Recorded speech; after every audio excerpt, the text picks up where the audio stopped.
What's going on, guys? Ryan O'Toole back here again, giving you guys an exciting early movie review. Today's review is going to be for the highly anticipated sequel to The Shining, Dr. Sleep. Directed by Mike Flanagan, one of the best horror directors working today. This man brought us Hush, Oculus, Gerald's Game, Ouija, Origin of Evil, and now Dr. Sleep. This movie stars Ewan McGregor as an older Danny Torrance. If you guys are new here, feel free to click that subscribe button and that bell notification icon for more reviews, reactions, rankings, and more movie content. Dr. Sleep is the sequel to The Shining. This takes place many years after The Shining ended, and Danny Torrance is all grown up and Ewan McGregor plays the older version. Danny's ability to shine has attracted more people, and he meets a new person, a younger girl, who has the same ability. And there is this evil group of people who are taking this ability away from people. And so it's up to Danny and this girl to find a way to stop them. I want to make myself clear. I love The Shining. The Shining is my favorite horror film of all time.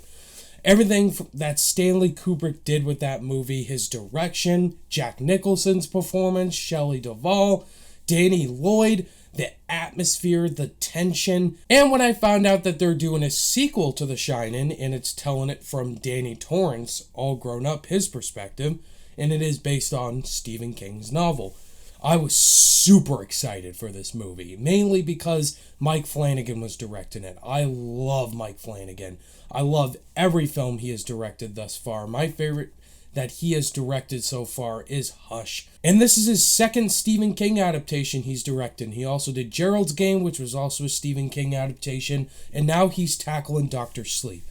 And so everybody's been excited for this movie, and I saw it early thanks to Fandango. I gotta be 100% honest with you guys.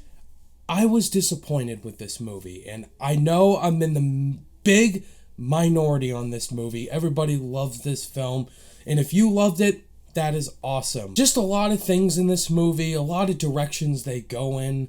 I just didn't get what all the hype was about. And I just felt underwhelmed and disappointed with the potential they could have gone with this film. Mike Flanagan is an amazing director, and his direction in this movie is amazing. All the shots, the tension, the story he is presenting here is incredible. And I love his direction in this film, his camera flares, the intense Shining music that does come to play. The performances in this movie are also incredible. And I gotta talk about Kylie Curran, who plays Abra in this movie, the little girl.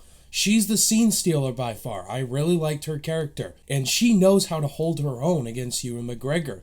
And their relationship, their back and forth, were the most interesting parts of this movie by far. Ewan McGregor is perfectly cast as an older version of Danny Torrance, and I love Ewan McGregor as an actor. Love him as Obi-Wan and in Christopher Robin, and whenever he tackles a more dramatic performance, that's where Ewan McGregor really shines. And here as Danny Torrance, he's dealing with a lot of uphill struggles. Ever since The Shining ended, he has just become the figure he never wanted to be. He's battling alcoholism, and he's trying to deal with this ability he has, Shining. And there's a lot of cameos in this movie from The Shining movie, which I won't spoil for you.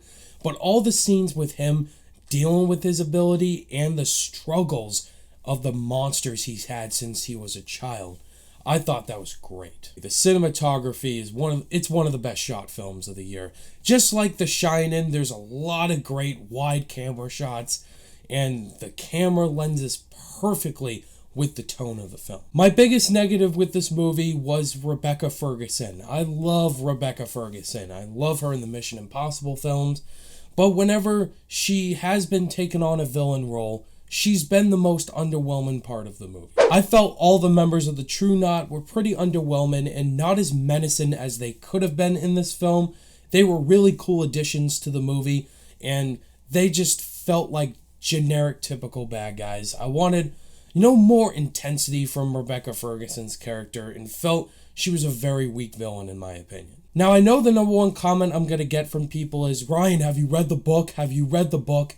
The answer to that question is I've not read the book, guys, and so many people could say, oh, you didn't really like the movie because you didn't read the book. No, that's not how it works, okay?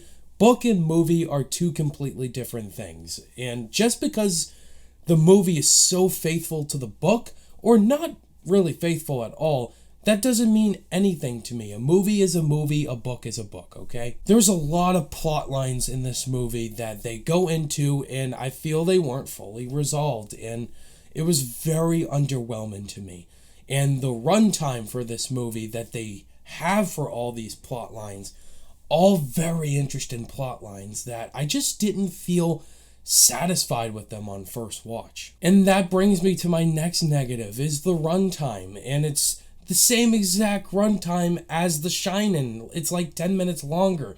It's like 2 hours and 33 minutes long. Like, it doesn't need to be that long. There's a lot of exposition in this movie, and I totally understand that. It's really diving into things. It's explaining things to the audience, and it just was too slow in my opinion. And once the movie does get going, I did really enjoy the final act of this film. In the end, guys, Dr. Sleep, I'm in the huge minority on this, I know. Maybe on multiple rewatches, I will like this movie more. But on first watch, I just didn't feel as satisfied as I wanted it to be. Not an awful movie at all. Very well directed, very well acted, but I just didn't love it like a lot of people did. And because of the direction and the acting alone, this movie, I'm going to give Dr. Sleep a 3.5 out of 5 stars. I thought about 3, I'm like, no, it's not that meh. The performances are really good, so I'll give it that grade for now. There you have it, guys. That was my thoughts on Dr. Sleep. Have you guys seen Dr. Sleep this early yet? And what were your thoughts on it? Did you love it, disagree with me? Did you think it was okay like me, or did you absolutely hate it? Let's talk about it down below in the comments. Thank you guys, as always, for watching this review. All my social media links are in the description below. Red Rum. I'll see you in the next video. Red Rum.